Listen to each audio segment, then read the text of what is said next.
Ej, Matevž, Jo. greš na sprehod? Zdaj? Ful je šajba pa to, lep dan. Ja, vem, ja. Sam ne vem, če bi šel zdaj. To pomeni, da bi mogel nehati igrati kitaro, veš. In kaj, če je glih danes ta dan, ko jaz naredim komad, ko kasneje rata mega hit.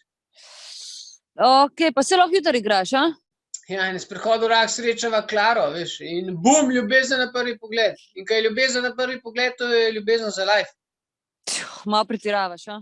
In ona je šla ekonomijo študirati, verjetno, ne? In jaz bom hotel biti skozi njo in bom šel jaz tudi ekonomijo študirati. Sam v resnici jaz pa nočem iti ekonomijo študirati. Matevž, po mojem, da zato, ker greš delati na sprehod, če ne pomeni, da moraš iti ekonomijo študirati. In valjda bova hotela imeti otroke, ne? In bum, kar naenkrat 3 otroci. In kaj ne jaz dam 3 otroke? Mislim, ja kaj, bajto bom mogel sezidati. Pomer se, no.